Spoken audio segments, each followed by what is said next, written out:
So we showed you in the last video how to get into your robot mesh, load the code, upload it to your robot, did the joystick. You had some fun driving around, completed competition. Now we have to start our autonomous building of our coding of our robot. And this is where we're going to make our robot so that it can drive by itself. What we're going to do here is open up Robot Mesh. So you've got it bookmarked by now, the Robotmesh Studio. We're going to log in, make sure that you're logged in so that you can save your programs. So you guys don't log in the same way I do. You will log in by going to the Google Classroom and clicking on the page, or by clicking on the link that you made to your classroom page. So my teacher login is a little bit different. And so what we want to do for this one is we're going to create a code for our robot, and we're going to create a new project. And this is our autonomous. So we are always using the V5. So we will always use the V5. So we're going to click on that, choose our V5 robot. This time we're not going to do it by the joystick because we're not controlling it ourselves. We're going to control it through a program called Blockly. Blockly is going to be block-based coding to help us get it. Give our program a name. We want to call this MazeBot, and that's going to be in the name of our program. This is what you're going to call it so that I know that you are naming it the right thing for our coding. All right, and so now what we've got, once we get our MazeBot, we're not doing a competition template, so we don't need to worry about that. We're going to hit create. Now, we talked about the first thing we did. We're going to pretend like we don't have our hooked up to a USB cable, so we can't detect our sensors. We're just going to put them all in. We're going to get it set up, and we're going to say that we put our motors on, so just like we did for our joystick. We put our motors in 1, and let's do 10 for this one. So I'm going to make my first motor is going to be my left motor. I'm going to have it set up here. My motor 10 is going to be my right motor. I'm going to set that in here. So this is going to be motor 10 is going to be my right motor. And we don't need to really worry about necessarily the claw because we're trying to program it to drive autonomously through a maze. Now, if you would like to make some commands or program some stuff in for your claw, you can. Let's just say, for argument's sake, 3 and 4 is our arm and our claw. So I'm going to put my motor in. Motor 3 is going to be my arm. So I am calling that my arm, which is going to go up and down. And maybe motor 5 is going to be my claw. Now, we're not going to use those for this code. Can if you want to, but they're not a requirement on this. So we're not going to worry about this. Now, what we're doing is on the floor in front of the classroom, you have the blue outline tape.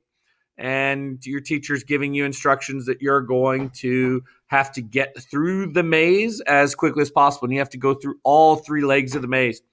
Does not matter where you start from. You just have to start so that the back wheels of your robot are touching the blue tape line at one of the ends of the maze. And you have to make it all the way through. So say we start at the end right in front of the smart board. We could go all the way forward and decide at that T junction to make a left and go down the left path, or I could continue to go all the way straight, turn around, come back, then make a right and go down it. Does not matter how you navigate the maze. You have to get through all 3 legs as quickly as possible without touching the walls.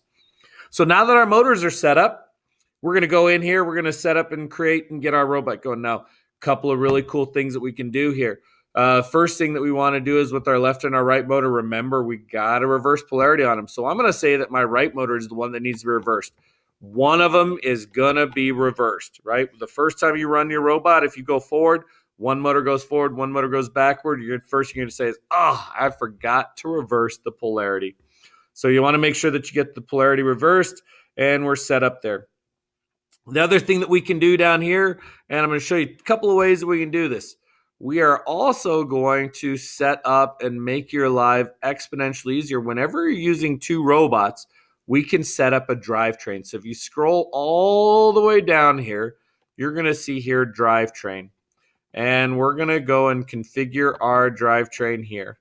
All right, and this is where we're going to set up and we're going to enable our drivetrain.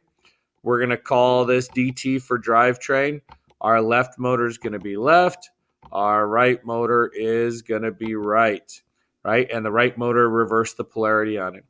And so what we're going to do is it is set up with our standard 4-inch wheels. which gives us what our wheel travel circumference is. So that's what we've got here for the track width. If you are using the smaller slick wheels or the Mecum wheels and you want to get this more precise, you would need to look up on Google what the wheel travel circumference is to get as close as possible. If you leave it, won't be a huge impact for this particular program, but it can as we get further down when you got to get that extra precision in there. So we're going to use it and set up and do our drivetrain. So now our drivetrain is configured. So what we're going to do here is we have to program our robot to do stuff. And so a lot of this is going to be trial and error as we get started in this to see what we're going to do. So first thing that we can do, and I'm going to show you a couple of different ways that we can do this. Under my motors, if I don't have my drivetrain set up, I'm going to set up to have my motor spin forward, right? So my left motor is going to spin forward. I've got the speed at 100%. I can go back to this as well and have my right motor spin forward. What that's going to do is have both of my motors spinning forward. My robot is going to drive forward in a straight line. Now, what you're going to do if you're setting up this way is I'm going to set up and say, okay, now I need to know how long do I need to drive. So I'm going to turn this on and I'm going to count and see how long does it take my robot to travel a certain amount of distance. What we do there is we go up to the robot mesh and we use what's called a sleep command. The sleep command is going to say, it doesn't say that your robot is going to sleep. It's going to say, how long am I waiting before I do another command or another instruction? Your brain can program several commands. It runs through the commands very quickly.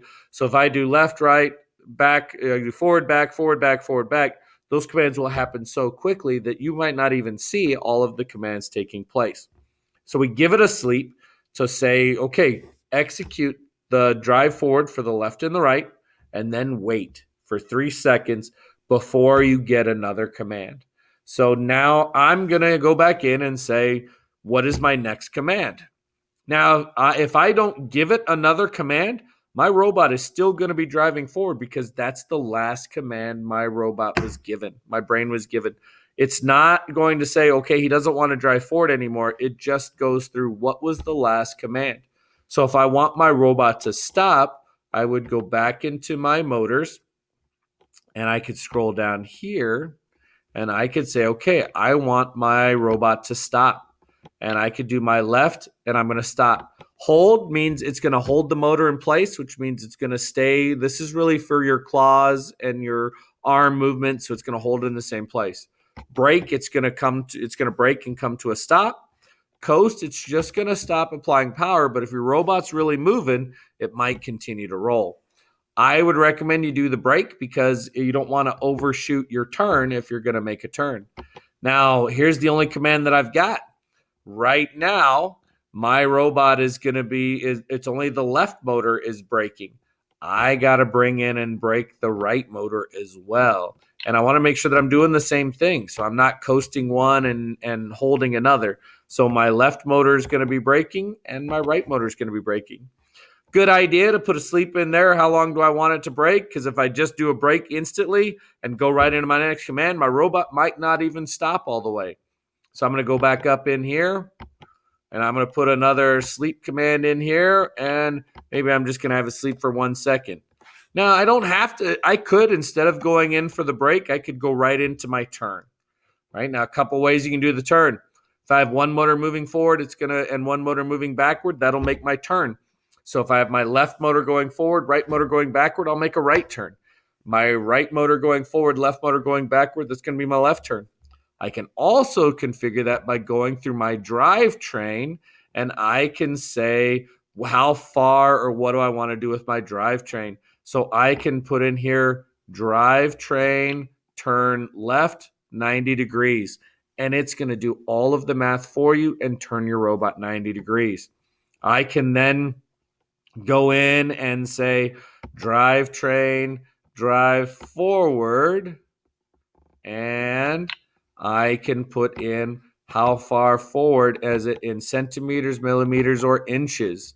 How far forward do I want it to go so I can measure the distance? We do have some tape measures at the front of the room, so if you're using the drivetrain, this could be very advantageous for you. What you're going to need to do, though, is make sure that you're using your sleep commands to get your weights in there. You're stopping your robot and programming your robot as you go through. Once you get your robot completely programmed to drive through the maze, you're going to test it, make sure that it works, and see how quickly you can get your robot to run through the maze that's set up on the floor. Good luck.